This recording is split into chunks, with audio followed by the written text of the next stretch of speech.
nos hemos permitido invitar a Eduardo Benadero Medinilla, él es secretario general del Partido de la Revolución Democrática en el Distrito Federal, para que desde su percepción y punto de vista, pues nos haga ver o nos deje claras posiciones que muchas veces confundimos. Bienvenido, Eduardo, te agradezco mucho que estés con nosotros. Muchas gracias, Eduardo.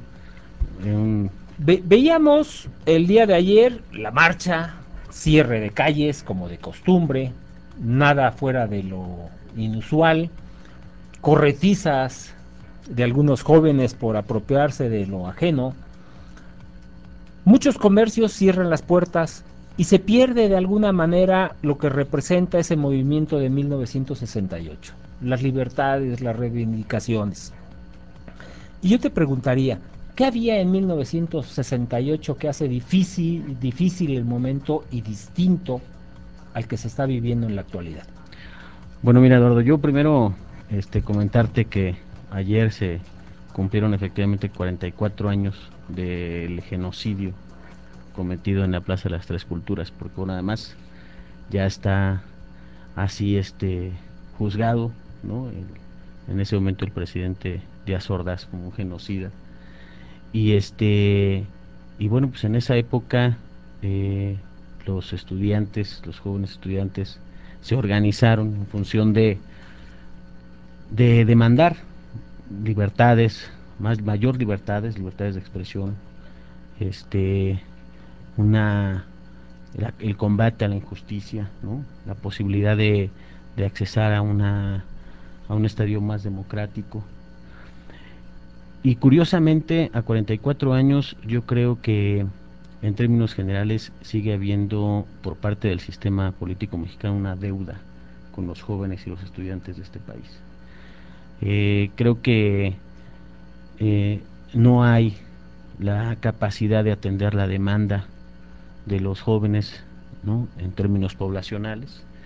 No se tiene la capacidad como país para poder darle educación a todos los jóvenes en, en México. Y bueno, seguimos batallando con ese tipo de situaciones. Hoy eh, nace un nuevo momento para los jóvenes a través del 132 en otras condiciones, con otras características, porque si bien es cierto que hay una deuda pendiente, también lo es que ese movimiento de 1968 es un parteaguas en términos democráticos en este país.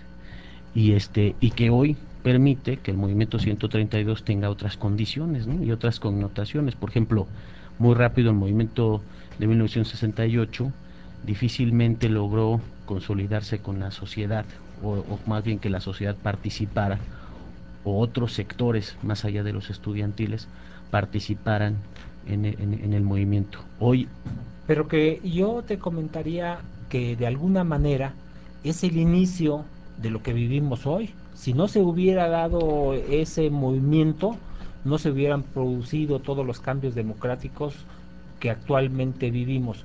A lo mejor no en la perfección, y seguimos en esa imperfección constante que tienen las sociedades, pero ahí se dio el inicio, ¿no? claro, por supuesto, pero además, insisto, es un parteaguas, sí nos da la apertura, por ejemplo, pues para que incluso los partidos políticos puedan figurar en términos de la institucionalidad, los partidos de izquierda, etcétera. Hay más libertades en términos de expresión. Lo que pasa es que a lo que me refiero es, por ejemplo, hoy el movimiento 132 tiene otras connotaciones. Sí nace también desde la parte estudiantil, pero llega a otros sectores, ¿no? Y nace bajo la consigna de decir no a algo que pensamos que ya no regresaría, ¿no? Y es este régimen autoritario de oídos sordos, como quedó demostrado en la reforma laboral en días pasados en la Cámara de Diputados. Creo que hoy el movimiento 132 tiene posibilidades de darle seguimiento. Pero Eduardo, yo te comentaría, esos oídos sordos no será porque también aquellos que debían ser escuchados prefirieron quedarse callados e imputarle a los otros de que no los oyen en vez de luchar como lucharon los jóvenes en el 68 por sus derechos a ser oídos. Pues yo creo que sí, sí lo hicieron. Mira, yo seguí la sesión y la verdad es que era grotesco cómo no había posibilidades de que ni siquiera pudieran discutir los puntos. O sea, vaya a ver, estaba muy claro, hay una mayoría del PRI y el PAN en el Congreso. Pero a final de cuentas Pero mayoría, ¿no? sí, pero ni siquiera para discutir los temas, ni siquiera para poderlos debatir. Es verdaderamente asombroso. O sea, es simplemente aplicar la mayoría por aplicar. Pero que Eso se estarás, parece pero al mismo régimen que estarás de ocurrió en acuerdo el conmigo 68. que los cambios ya se dieron porque antes los callaban, no los escuchaban y nadie se enteraba.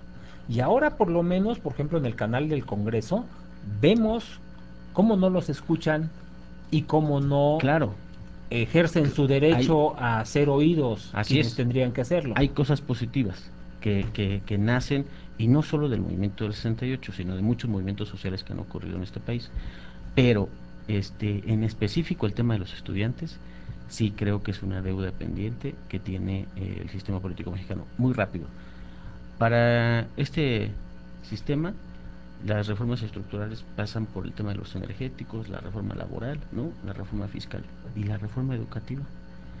Y el tema para los jóvenes, ellos no son parte de la agenda nacional. Esa es una deuda pendiente que Y tiene que también este habría que sistema político. impulsarlo desde el Congreso, ¿no? Ya sea Cámara de Claro, por Diputados, Cámara de supuesto. Senadores. Oye, los jóvenes perpetuos inconformes, yo siempre he considerado de esa manera, pero que indiscutiblemente son parte del cambio social y de la democracia que pueda vivir un país.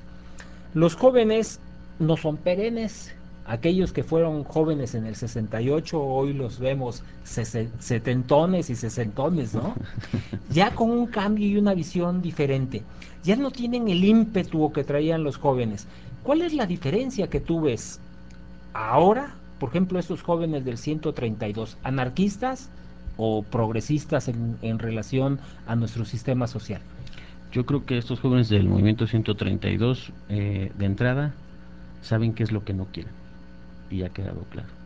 Y han puesto en la mesa nacional el debate de la democratización de los medios de comunicación, que eso es fundamental. Y tiene que ver con no solamente espacios de radio, sino de televisión masivos, donde efectivamente se amplíe y se revisen incluso los contenidos. La discusión tiene que ser en tema de los contenidos, no más televisoras. Ese no es el problema, si hay una tercera televisora o no. El problema es cuáles son los contenidos que se tienen que difundir, porque evidentemente pasan muchas cosas en este país que no son vistas ni son escuchadas. O por ejemplo, lo de la sesión a las 12 de la noche, no toda la gente tuvo la posibilidad de verlo, y el canal del Congreso, no toda la gente tiene posibilidades de tener televisión de cable para poder ver el canal del Congreso. Claro, por supuesto. Pues esas son las posiciones y las opciones que tenemos. Realmente agradecemos mucho a Eduardo Bernadero Medinilla, secretario general del PRD en el Distrito Federal, el que nos comparta su opinión y su visión de cómo va la sociedad avanzando, principalmente aquí en el Distrito Federal. Te Muchas agradezco mucho. gracias, Eduardo. Hasta luego. Muchísimas gracias.